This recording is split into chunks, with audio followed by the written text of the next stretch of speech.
Welcome to another episode of Pass the Mic, Dynamic Voices for a Diverse Church, powered by the Reformed African American Network. I'm your host for this talk today. My name is Tyler Burns. You can follow me on Twitter at randnetwork.org, and you can also follow me personally at Burns23. We have a great list and lineup of people who are joining us today.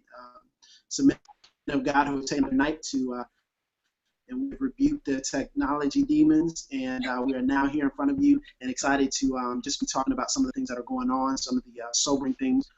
We have from my left, I'll just go and introduce you guys. We have Adam Thompson, doctoral candidate, itinerant speaker at I Am Red Rev. We have BJ Thompson, who's no stranger to the podcast, of course, who is the director of Build a Better Us. We have our founder, president of the RAND network, that is Jamar Tisby. And we also have Dr. Micah Edmondson for the first time, which we're really excited about. And Dr. Edmondson is a pastor and a professor and all the above. So we're really excited to have you guys with us. We want to hop right in. We don't want to waste any time. So as far as everything that has been going on with Alton Sterling and also Philando Castile, I just want to get you guys' initial thoughts about how you're feeling and the emotions that you're going through and how you're processing these things. So I'm just going to let you guys dive right in. We'll start with Adam, then BJ, Jamar, and then Dr. Micah. Yeah, so I was telling you all earlier, it was definitely a weight, a weight and a passion for life to be valued. But however, I felt it was more of a, now it's time for blacks to wake up from the delusion that we're considered equal because we can purchase possessions equal to whites. And I feel, and BJ can attest to this, I feel since roughly 2006, 2007, when I started getting into the equality conversation, that the response I got from blacks, eerily enough, was the same response King got from people when he went to the South. Like, man, why are you trying to mess this up for us? And I'm saying 300 years of devalue doesn't go away just because some bills are passed and you can live in a neighborhood. And I think now what you see is what's always been there, right? What's always been there. And so for me, my literal feeling was, okay, now I'm ahead of ears of my brothers for real to cause change. That's what I felt. Yeah, BJ, how about you? Yeah, I mean, I think just initially just felt numb.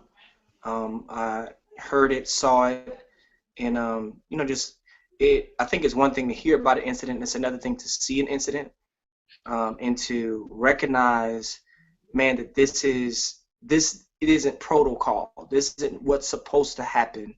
And man, all I could see was, my brothers, my cousins, my uncles, and them losing their life. One thing that was striking for me was the family that was in the car. I'm not sure if that was his family per se, but one thing that broke me down was seeing his 15-year-old son, Alton Sterling's son, at the press conference, and he just wept and he said, "I want my daddy. I want my daddy." And yeah, it's been numbing. It's been numbing to hear about that, what happened in St. Paul, Minnesota, and then going back and realizing that no amount of my degrees, my experience, my income can protect me from the same outcome. And I need to prepare my children who are 6 and 8, who are young black men, for the reality that they may not be treated equally just because of the color of their skin. So it's extremely sobering and grievous for me. So. Yeah. Jamar? Yeah, I resonate with a lot of what BJ said. For me, I needed to do some self-care today. When I heard about that, it threw me for a loop. And I wanted to just stay at home yesterday, but I just sucked it up and went on in to work. I didn't find out about Brother Castile till this morning, and when I saw that, it just shook me even more. So I couldn't even go into work today. Took a half day, did some meetings that I had to do, but other than that, it was time to process. Believe it or not, there's kind of a community online. I felt a little bit comforted seeing on social media, Facebook, Twitter, folks who were as outraged as I, folks who were lamenting like I was. Our Pass the Mic Facebook group, which has been a very supportive environment for these kinds of issues. So that helped, but honestly, I'm weary, I feel empty, I feel fragile, and I know a man's not supposed to say this, but I'm fearful.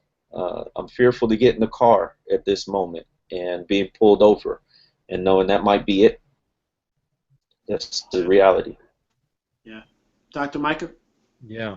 Yeah, just a sense of shock, of sadness, of feeling exposed and vulnerable and helpless. Particularly, both of these situations, but particularly the one that happened in Minnesota with Philando Castile. I somehow convinced myself that having your wife or your fiance and your children in the car would make you seem less threatening to the police. And I told myself that when I went out with my families that somehow I was safer. But this situation really just put the lie to that delusion. This idea that there's anything that African American man can do to prevent this kind of thing. My understanding is that Philando's fiance did everything she could to put this officer at ease with Philando. She told him that he had a permit for his firearm. She did everything she could to de-escalate the situation, and there was nothing that could be done. And so yeah, it just gives you a real sense of vulnerability and helplessness. Yeah, I tweeted a little bit earlier, well, actually it was last night after the Philando incident, that my wife and I, my wife gave me the talk again, which is, she talked about just some of the things to keep in mind as I encounter law enforcement. Not that I didn't already know it, but the visceral thing that she said to me was, I don't want to lose you like this. I don't want to lose you in this manner. I don't want you to be a hashtag. Right. How are you guys personally processing your families in light of what's happened? Because I think we can talk about the broader historical context and national context, but I think what resonates with people and what has resonated the most is our personal vulnerability and transparency. And I know some of you have talked a little bit about that so far, but how are you processing this in light of your families and in light of your church communities? So I have a different lens because I've actually been studying like horror accounts for like the last 3 years of guys getting hung, tossed overboard, burned alive, just like all these things. So I'm one that I would think the Lord has given me a compassion to really emotionally grieve with others. And so when I read those accounts, a lot of them, some of them 300 years old, I would sit there crying, just by myself, just saying, imagine a wife, just one probably married to a guy and she just wakes up and sees him hanging from a tree. Or she knows the word is out that such and such is going to happen to her husband and she can't do anything. Like we're talking about a time where that lasted for 3 centuries, y'all, right? To where you're separated from your wife. Like just imagine, like right now, all of us are married and someone shows up with no reason and says, I'm shipping you to California and you're going to Mississippi, and that's the last you see. Like just feel that emotion that you have for your wife, and if that happened right now, right? So when I've been reading those things and then I come to this, my heart, in a sense, my heart is prepped. Like honestly, if y'all want me to be real honest, my heart is prepped to be a face on the news that might spark the change that we have yet to see. That's what my heart is prepped for. Mm. It's saying like, Lord, if the educated black man that's not a thug, doctoral candidate, if it reads Adam Thomason, doctoral candidate, I honestly believe the people that I know, it will be a wave. Or if it was you, Dr. Edmondson, or you, Jamar, or you be, Like, if that type of dude, that's just my belief. If that type of dude is killed, that'll cause the way. So that's what I've been prepping my heart for, honestly, for like 3 years after reading those accounts. No exaggeration, right? And that's what me and my wife have been talking about, to answer the question directly. So. Yeah. Jamar, jump in. You know, I completely vibe with what Adam is saying. I'm about to start my PhD in history at the University of Mississippi, and one of the things that got me passionate about it was reading accounts that honestly aren't that old.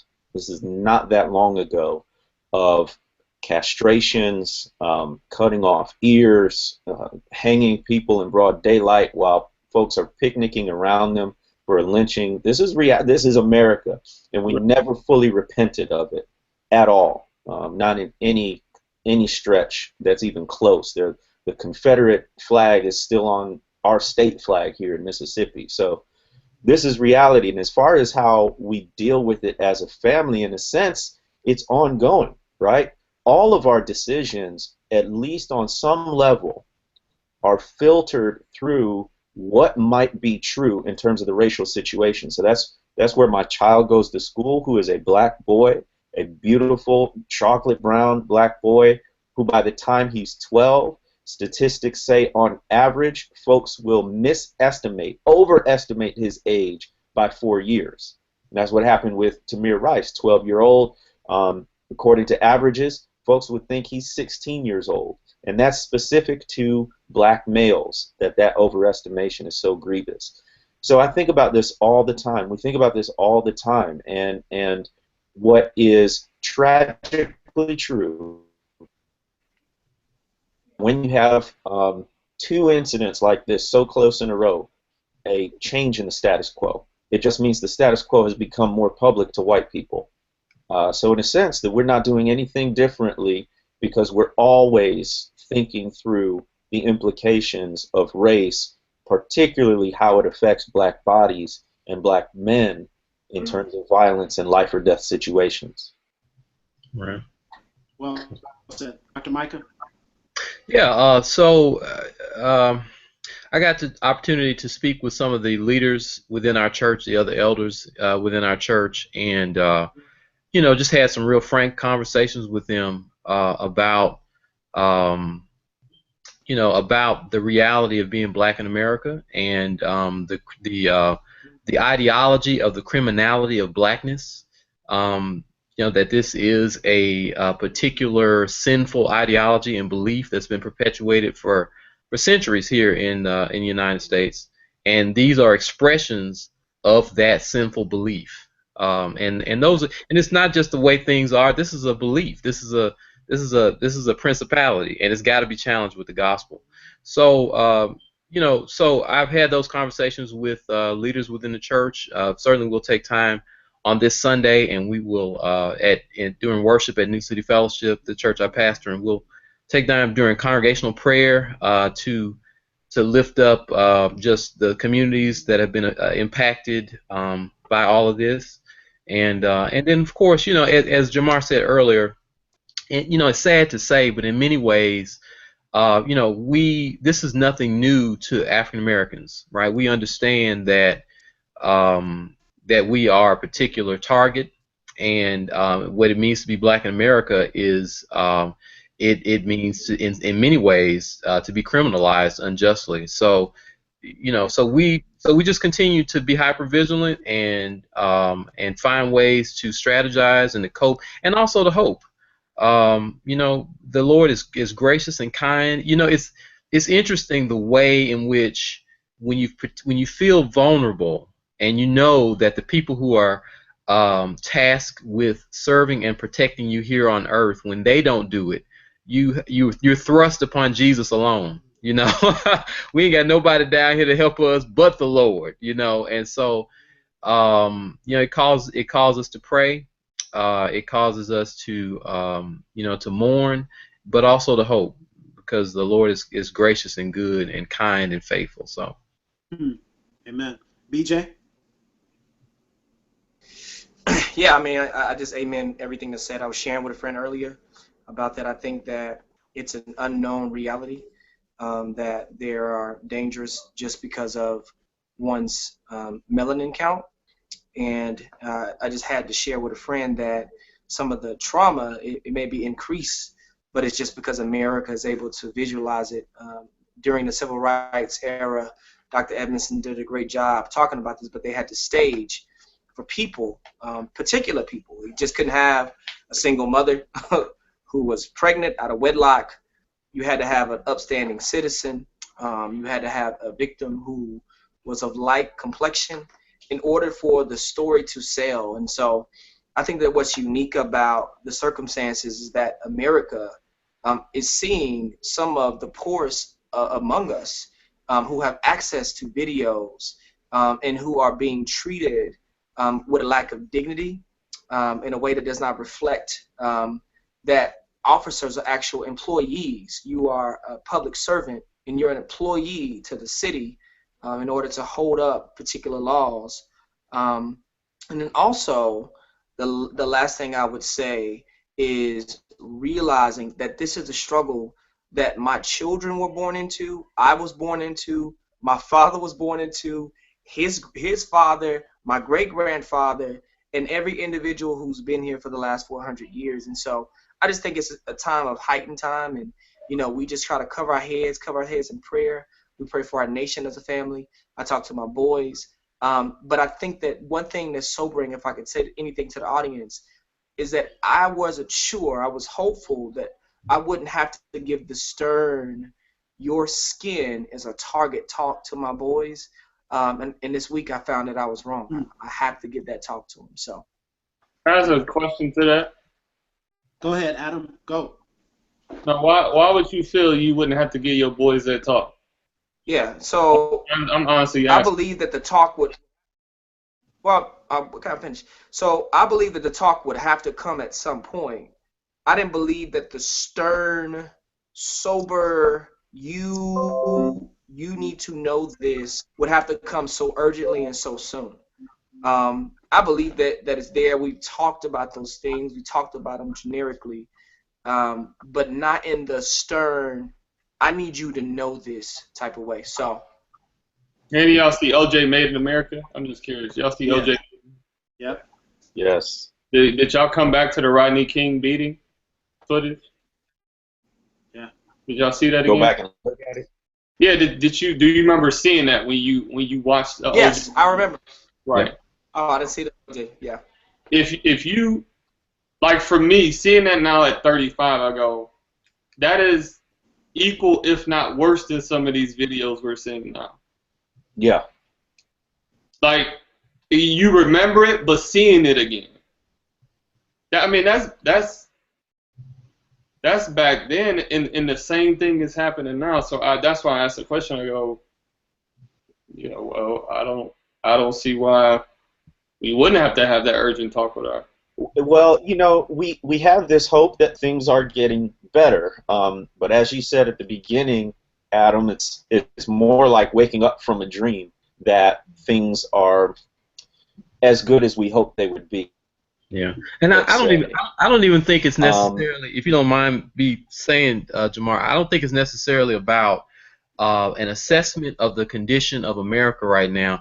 As a parent, what you hope to do is you hope to protect your children in various ways.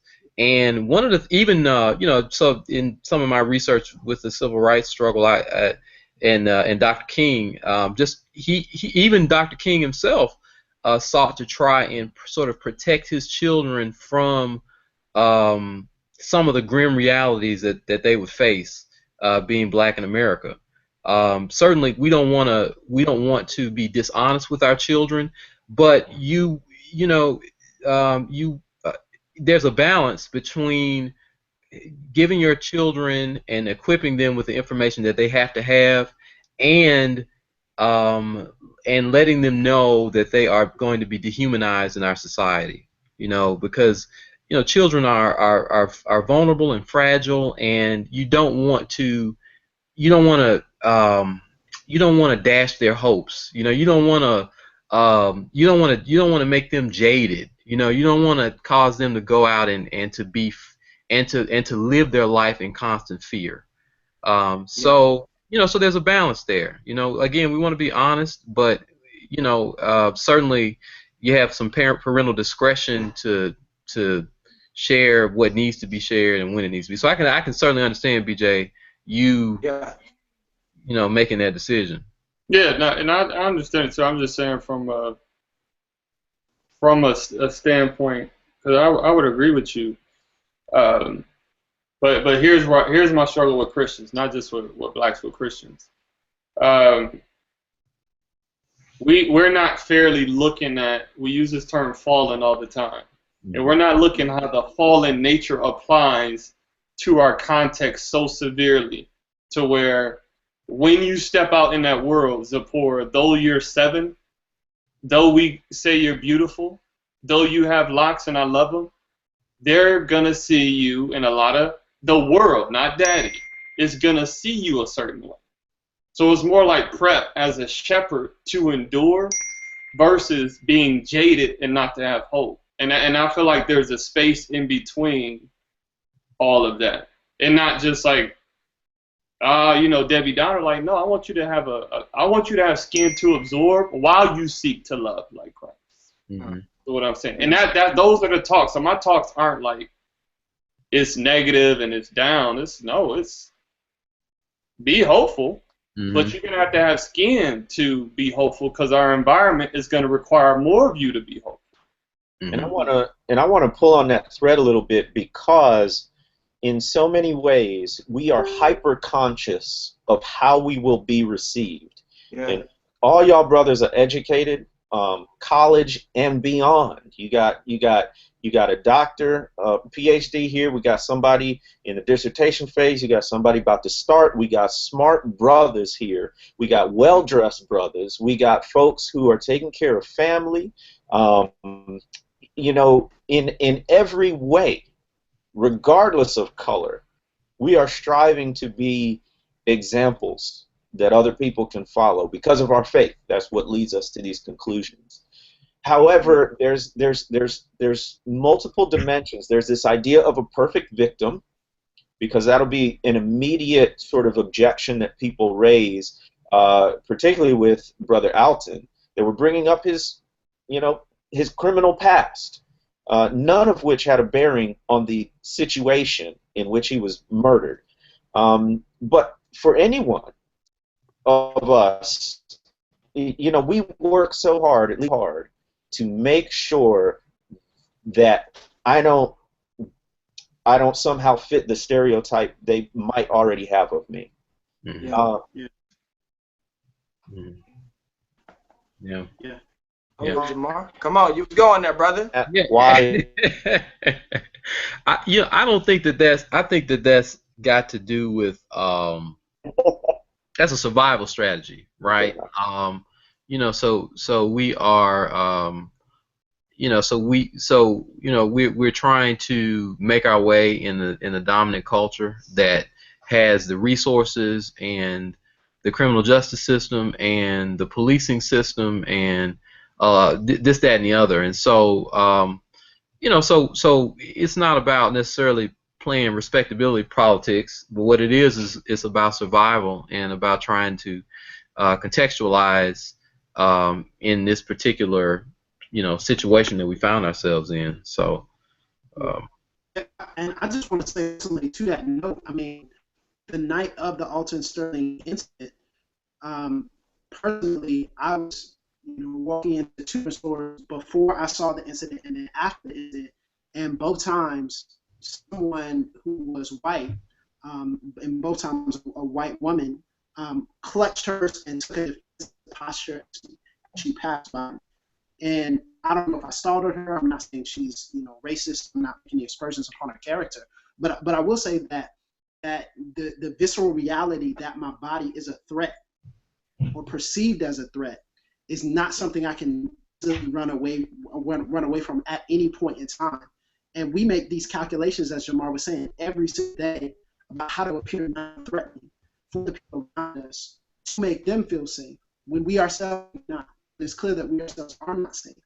So I want to talk about the structure of the church and how the church responds to this, because Adam, you were very direct with some of your tweets and some of the things that you said, and I want to put you on the spot to say, how is the leadership of the church, and why are you are very demanding of what the church should do directly.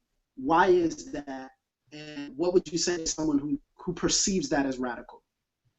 Yeah, so one I would say is biblical because, and yeah, I'm talking with a guy, that's why you see me typing. But I would say it's biblical, man. We gotta look at two parts. I'm gonna be real quick and precise. Matthew 25, the least of these, and then James 2, 12 and following. Those two passages have in common the decent humanity and bodily, not soul, not spiritual needs of people, the physical needs of people. And so for 300 years, the physical need was for Christians to stop using the Bible, stop raping women, and to say we should let these men, children, and women go free. We should stop preaching at them, and we should feed them. We should clothe them. We should keep their marriages together. And for 300 years, with Bible in hand, they preach and said, hey, this is God's sovereign place for you. No. So when we come into the present and I look at Matthew 25 and I exegete that, I know the context. I know what Christ was saying. We exegete James 2, where it talks about your brother. You don't look after his bodily or physical needs. Your faith is dead. And so I have no problem. I believe Christ will come up. I believe James will come up and say, your faith is dead. So when I see guys like John Piper rail against pastors for not speaking out in their pulpits his words against abortion, and not rail against these same pastors to speak out against black death of those babies that grew up to be grown men in their pulpits, I have a problem with that. I have a huge problem with that. And to quote my friend BJ, he's like, man, you got to be the prophet that you called to be. That's what I am. Mm. And that's the issue. That's the issue I got with the church. And even right now, even as we had this podcast, like I'm tired of people hitting me up saying, like, hey man, you know, we praying for you. We're gonna have a prayer time on Sunday. I go, prayer time? Change your sermon, my dude. Like, this is the time to where, what if all 1,000 of pastors, if you checked all podcasts, every pastor was saying, according to the scripture in the Imago Dei, this is not okay. And we're going to lead out in front of this. Like, Solomon says that, Ecclesiastes 3. There is a time to keep silent, and there is a time to speak. A time to tear up. It is a time to tear this up, y'all. And so for me, I go, no, I ain't mad at Piper. I'm just saying be consistent. Go ahead, jump in. Anybody? Well, hey, you know, I mean, we definitely got scripture on this, right? If you look at Luke chapter 3, you know, that's a passage where John the Baptist is preparing the way for the coming of Christ, and he's talking about the coming Christ and calling all Israel to repentance. And people approach John and ask him what they should do in light of the coming Christ. And what you'll see is there's a group of soldiers, sort of the ancient version of police, that approach John and say, well, what should we do? And John gives them very specific instructions about justice in policing, and in light of the coming Christ. And so, you know, if we just preach expositionally, you know, we touch on, I mean, the scripture speaks to these issues, you know.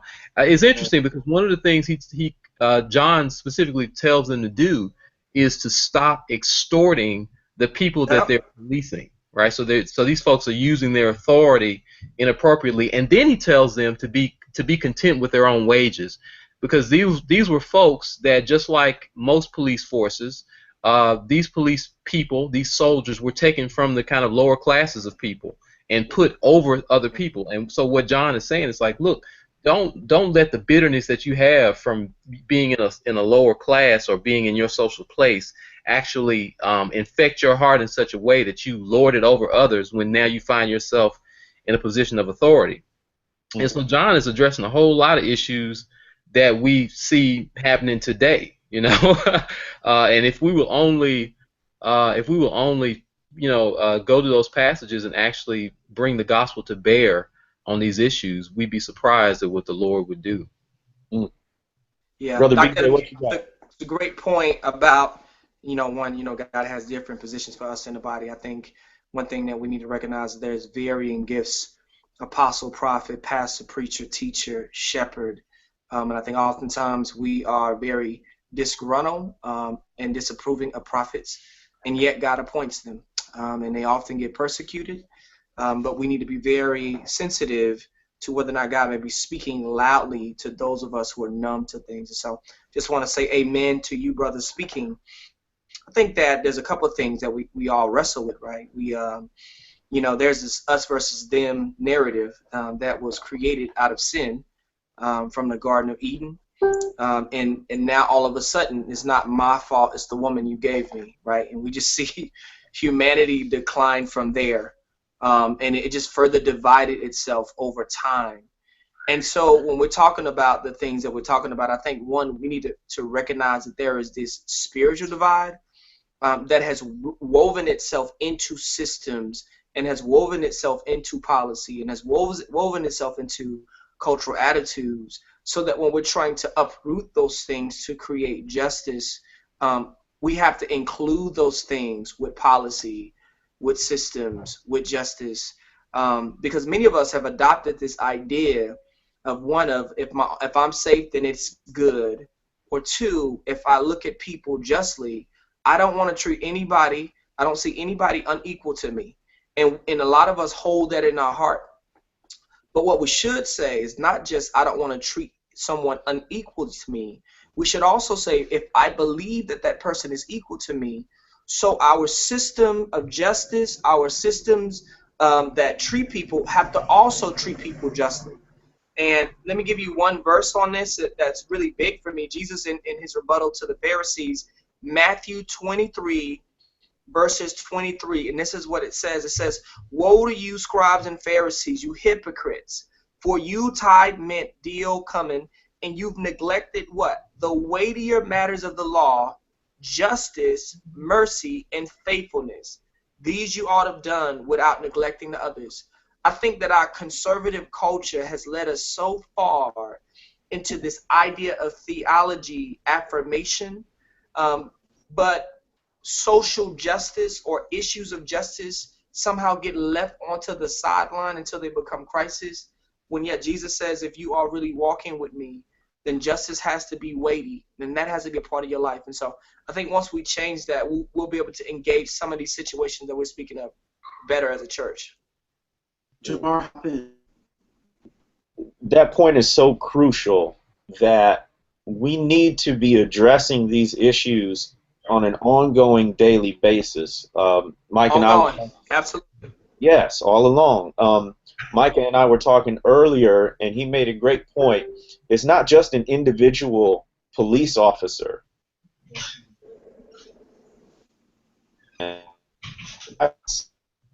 Run that back, Jamar. Run that back, Jamar. Run that back. You left us. You can't save the bars, Jamar. Come on. Brother Michael was saying earlier that it wasn't just a single police officer who killed these men. Rather, it was an entire system that killed them. So I live in the deep South. I live in a state where the Confederate flag emblem is still on our state flag. What does that do when you refuse to repudiate a racist symbol? It gives permission for those ideas to continue and perpetuate themselves, and it comes out subtly, right? I'm not saying everybody is racist, or even folks who fly that flag are racist individually, but what it does is it forms a context where misperceptions and where negative biases can flourish, and then it comes out in a particular moment when somebody pulls a trigger during a traffic stop. And so we have to be fighting all along the way against racism day in and day out. It's SAE, that fraternity that was chanting on the bus, all white college members, and they're chanting this racist chant on the bus. That's when we need to shut it down. We need to shut it down all along the way in the little subtle ways. In our family, who is you know, somebody, a relative you have is nervous about somebody else dating a black man in the family. No, shut it down. Shut it down. Jamar, can I ask you a question? Yes, How sir. does one engage that? Yeah, echo. Am I better? No, you still echoing. I can hear you. Uh-oh, DJ just dropped off. Okay. I want to talk about. All right, I want to talk about the idea that BJ and I were mentioning this earlier. This idea that there's been this shift from Ferguson to now, that the way we talk about things, the way we discuss things, shifted. Do you feel like it's easier to speak now? That it's better for you to speak? There are better conditions for this conversation to go forward, or that essentially it's the same climate and atmosphere. It's just there's more acquiescence, more admitting to the idea because it's harder to deny when it's right in front of your face and you see the injustice. Yeah, that's a good question. I sense, so we started RAN in fall 2011 with just a Facebook page. From fall 2011 to present day 2016, I sense more openness of some white Christians to at least listen to the conversation. As far as the needle actually moving on congregations changing, systems that allow these kind of policing tactics to take place, I think we're still a long way from that. But in my experience, I've found that it's been in folks' faces so often these past few years that it's hard to keep saying, well, we need to have, now people, don't get me wrong, but I'm seeing more. You breaking up on Jamar? Run back. run it back. Either on Facebook or Twitter or through text. So Jamar, can you hear now, us? Jamar, don't walk into the light, bro. Stay with us.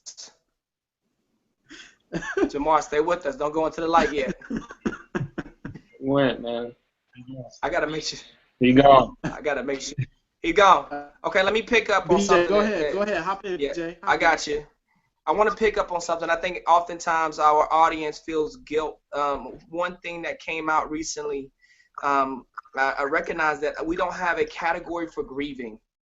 We oftentimes find ourselves in these situations, and when the past is spoken of, it creates this undeniable guilt because there is actual objective truths that become undeniable. But we haven't created this category by which we can look at the horrific acts. Adam brought it up earlier by talking about recounting and reading things that occurred throughout the history of our nation and just weeping. And I just think that's healthy, is that's a part of what we're all going to have to do collectively as a society. One is minorities, but then also for those in majority culture and, you know, other subgroups within our nation, is that we're going to have to stop reading a rosy lens history and begin to actually read the narratives of people who've suffered, people who were successful, people who were a part of genocide, people who were oppressed, people who were disadvantaged, people who were marginalized because of their sex, their race, their gender. Like, all those different things have to come into the narrative so we can get a fuller picture of what the present issues are the reason why they're here, and then we can actually deal with them for what they are and not the perceptions of what we think they are. So I think it's extremely essential for all of us, you know, and a lot of us know this, man. We have become historians by necessity. I never saw myself, and I fell asleep in history class. History class was the most boring class of my life. But I've become a historian out of necessity because I realize that a lot of us talk about the present, but we need to really dig up the past so we can grieve as a nation and move forward. Yeah, I wanna bring back kind of round third here. I know our time is short, but Jamar, I want you to to finish what you were saying there, and I want you to wrap that up. Then I'm going to ask you guys a question, and we'll kind of round the round third and land the plane here. So go ahead, Jamal. So I don't know when I cut out, but you were asking, has the landscape changed at all? Is there a different response? I think of it on two levels. One, and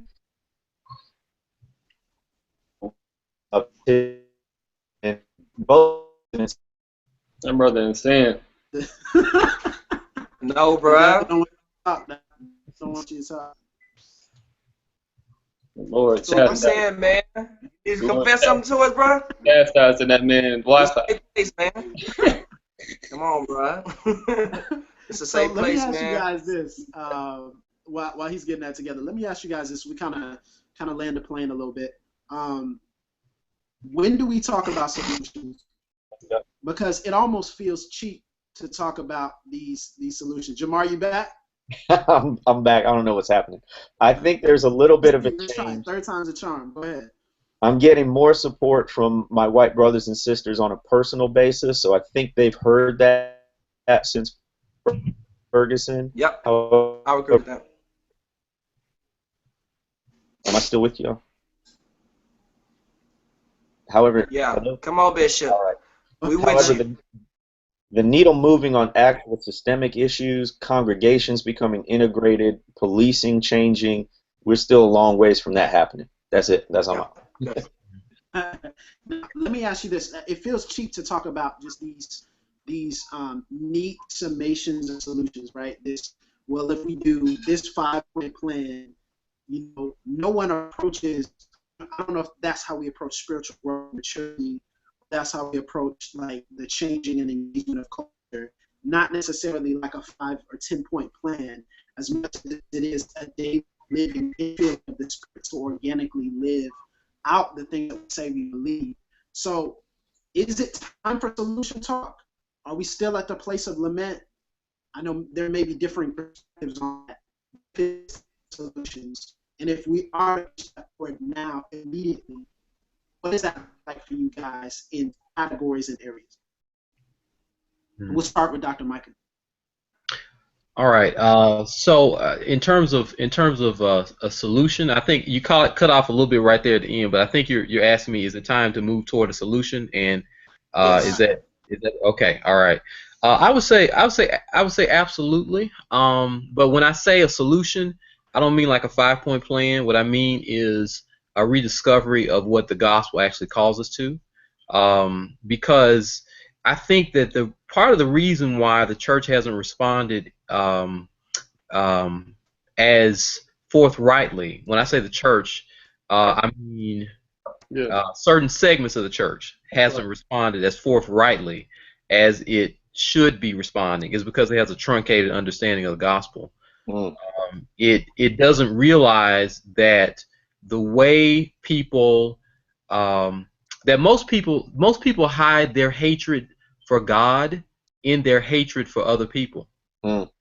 Right? We hide our hatred for God in our hatred for those made in His image, and so and that's why you find that when you speak out you speak out in defense of people made in God's image, that's when you're likely to get the most pushback. That's when you're likely to get people to become angry with you, to become defensive, to become threatening toward you.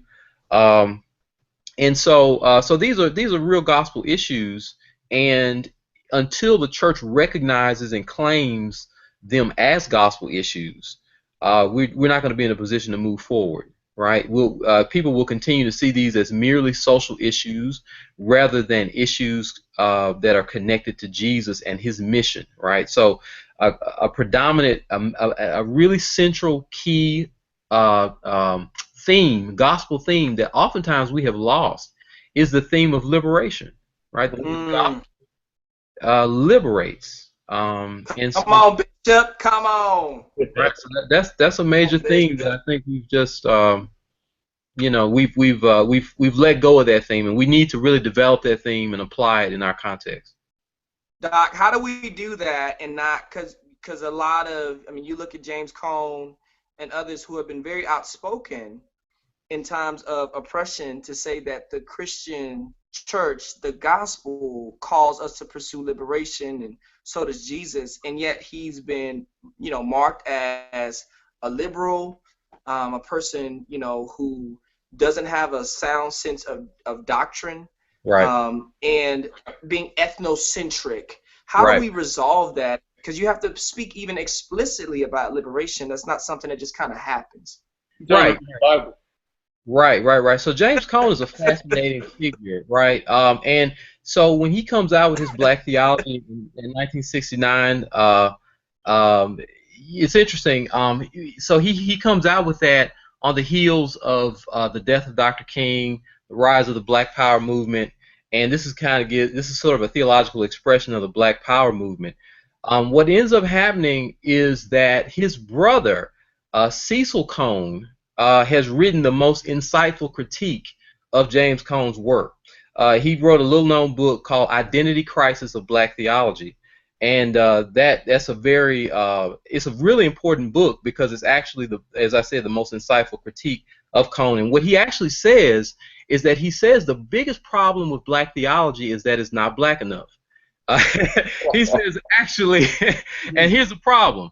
The problem is that what Cone does is he actually resorts to the sort of Eurocentric sort of foundations. He builds his theology on the theology of Karl Barth, on the theology of Niebuhr, on the theology of so many really, Hegel, and so many really American, white American, and European theologians. Right. And in many ways, he's really given short shrift to the Black experience, which has really been a Biblocentric experience. Black people are Bible folk, and when you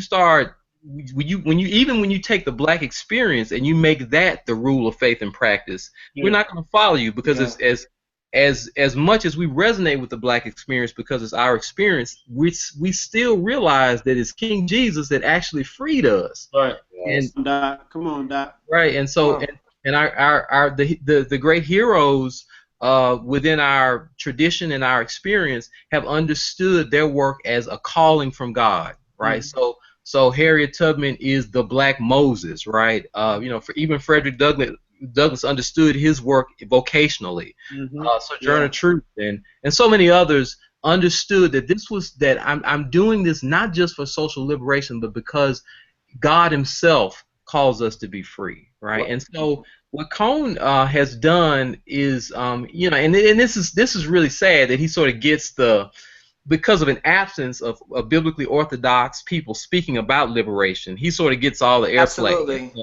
But if you really look very closely, and I agree with him in many things of what he says in terms of sociologically, but I just think that he's fundamentally grounded theology in experience rather than Scripture itself. Yeah, that's good. Absolutely. And one side note, and just for our audience, at the time, a lot of conservative seminaries believed that people of color came up under the curse of Ham and were not permitted to be in theological institutions. So I just also want to make that clear as well. They were not permitted to be attendees there. So let's just go ahead and clear that up too. Right. So you talked in a recent talk that I heard even last night. You talked about this idea of solidarity. Can you talk about solutions and what hope and solution is found in solidarity? Who's that to? Adam. Okay, yeah, cut out in the beginning. I would say foundationally, I use the term solidarity because it doesn't wait for perfect acknowledgement of offense and perfect forgiveness to happen to move forward together.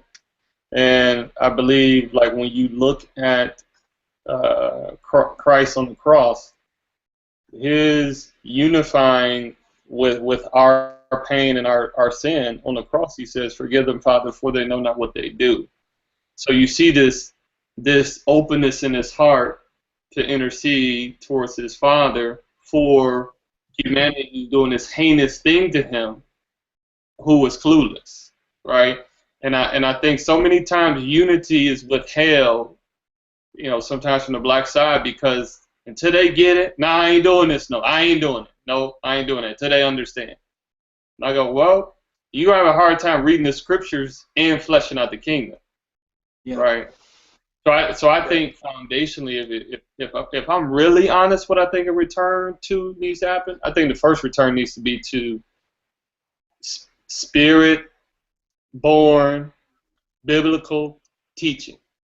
That is, to me, it is not a white-black thing. That is an American church thing. That is such an anemic reality nowadays. Because for me, when I start my conversations or whatever, I'm going through the Rolodex of the Bible, not the Rolodex of Adam's subjective points. Now, we can go back and forth, as Vodi would say, we can go back and forth like, man, I think you're taking that out of context, or you read so. That's fine. But that's not where most conversations start.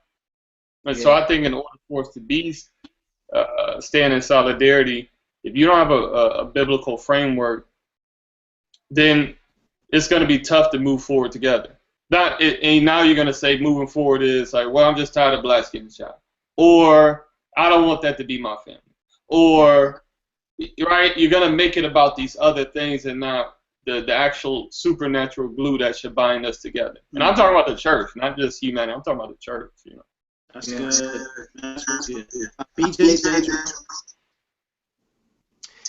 Yeah, I mean, I amen what Adam is saying. I think that's the foundation. I mean, we're talking about the humanity. We're talking about mind, body, and soul.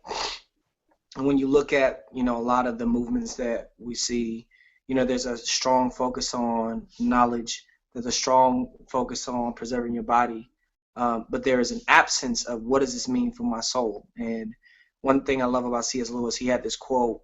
He says, I'm not a body with a soul. I'm a soul with a body, which gives a higher emphasis and acknowledgement to the fact that we are actually spiritual beings, that when I leave this shell, that my spirit will be gone, and this will just be the shell that it inhabited.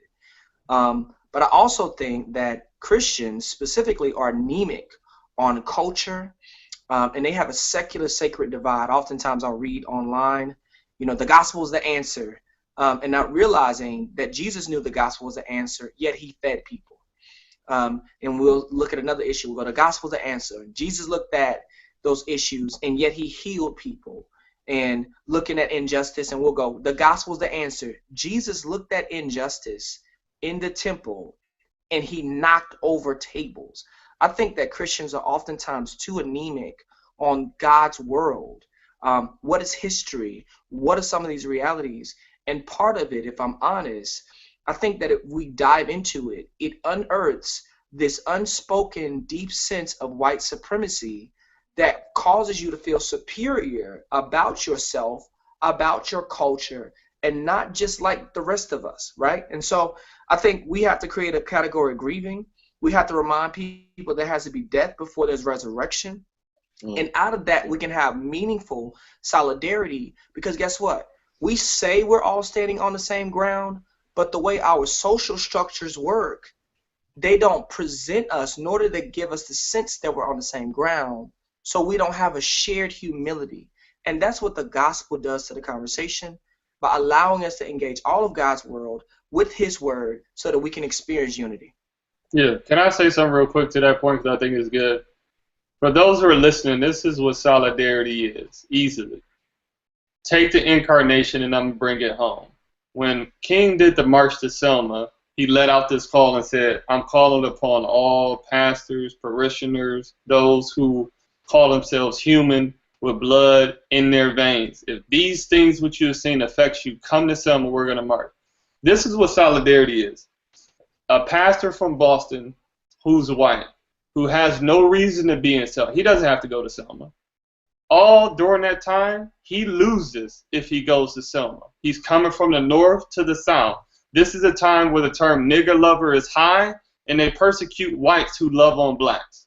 He didn't have to go to the south. And solidarity simply means I'm going to stand beside you, and if that means I get jumped by two white guys outside of a bar and die, and that's the message to push it for, that's what solidarity is. It's a public incarnation of Jesus's ethos to say, I am willing to die to cause change. And we have yet to get that type of Jesus ethos into our brains and our hearts. And as BJ said so eloquently, we hold on so much to this shell because we think this shell is what's going to take us to eternity. Right? We're going to be set free from this bodily form. See 2 Peter chapter 1, verses 12 and following. Mm-hmm. Right? And so to answer your question, when I see solidarity like that, it has to be a public incarnation standing side by side, even at the expense of your life, and we're missing that. Can I say something real quick? Please go ahead. I just wanna make sure that we understand the importance of our embodied existence, because this is one of the things that has distinguished Christianity from pagan beliefs, right? So one of the earliest forms of heresy was Docetism, this idea that Jesus only appeared to be in the flesh, that he was only that he wasn't that he was too high to be to actually take upon himself what it really means to be one of us in our embodied existence. But the great miracle of the incarnation is that he actually did take upon himself all that it means to be us, our embodied existence, and that he made atonement through that embodied existence, that he had a real body that was broken, that he had real blood that was shed, and that he actually worked redemption through that physical body. And so our embodied existence is a really huge, important thing. It's something that Ta-Nehisi Coates has sort of re-highlighted for us, and it's ironic that an unbeliever has actually sort of put this very Christian theme back on the scene. I don't even know if he really realized how Christian this is. This idea of the embodied nature of sin. But that's something that and the embodied nature of redemption. Because where we're going is not to a disembodied existence. Where we're going is the redemption of our bodies, and we're going to a new heavens and a new earth that's going to be very much embodied. So what that means is that what happens to the black body is really important. It matters to God, and that serves as the foundation of why we deal with one of the foundations for why we deal with these issues with the passion that we deal with them. Because hey, when a Christian is brutalized by a police officer, that police officer has actually assaulted the temple of God. That police officer has actually done violence to something that God has set apart as holy and sacred. Yeah, I think me and BJ would agree with you on that. Mm-hmm. Our comments were most on people fearing man who destroys the body, and not God who destroys the body and the soul. So it's most on that, and I think that's why Christ could endure the cross, because there was a joy set before him, outside of just the physical body persecution. And what I see is that the humanistic emphasis on body alone creates a fear in people who don't have this huge understanding of eternal and glorified body. Okay. That gives them freedom to live in this Absolutely. Right. Absolutely. And let me clarify my comments on this notion of white supremacy. I don't mean people in a robe. I think that you hear the word floating around and you're not certain what it means. It's essentially this idea that at the core of power structures, systems, the way we even class people, we have color-coded them to where the highest rungs of leadership are white, how we would classify it. Jesse Williams highlighted this in his speech, which I think many didn't catch. He said that this creation, and it offended a lot of people, until you actually go back and read in the 1700s, and they literally, you move from being German, Swedish, Irish to being white, all in one swipe, right? But it's just the idea that in order for us to be brothers and sisters, you have to denounce the privileges that come along with that system that say somehow you have a higher worth. Not that you don't have a higher value in your own assessment of other people, but even in the way the system treats you and the way we engage one another. And so I want to just clarify that, is that takes humility. That takes us seeing others greater than ourselves. And it takes what Jesus says literally when he says, the greatest among you will become the least among you. And this is where I disagree with some of our deeply, high theological circles where they think everything is Marxism. I go, no, that's Christianity 101. The greatest, no matter where you are and what culture and social classes or whatever it is, the greatest will become the least of those things. And that's how Jesus keeps in balance his family, is we always have to wrestle with those things. So that's what I mean by that, in light of eternity. Man, Jamar, go ahead and close this out because we're going to be on for about the next Come hour on, and a Bishop. half with these brothers. But Jamar, give us the closing word. Uh-oh, got the little man on the line. What's up? Well, brothers,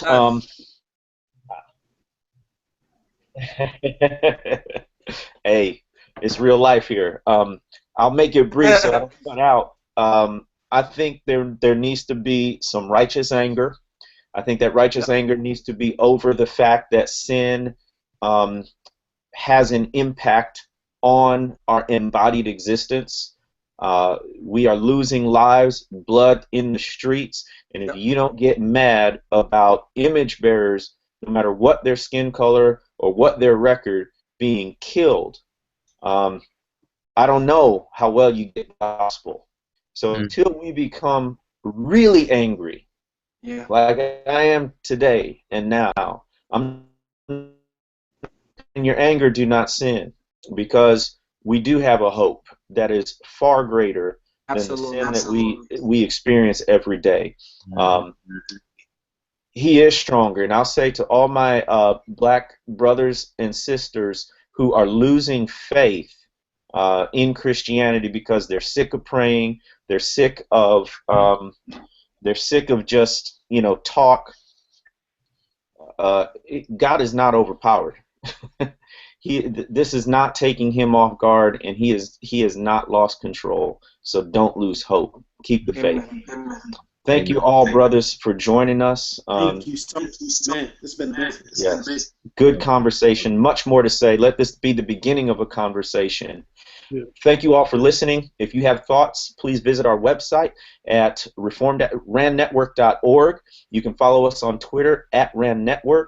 You can submit your thoughts to us if you email submit@randnetwork.org. Follow all these brothers. We'll have their Twitter accounts, except Brother Micah, who's stuck in the Stone Age. Yes, we'll help you out, Brother Micah. Come on, Micah. Come on, man. Come on, join up. So we do thank you, and we'll see you soon on the next Pass the Mic. Thank you, guys.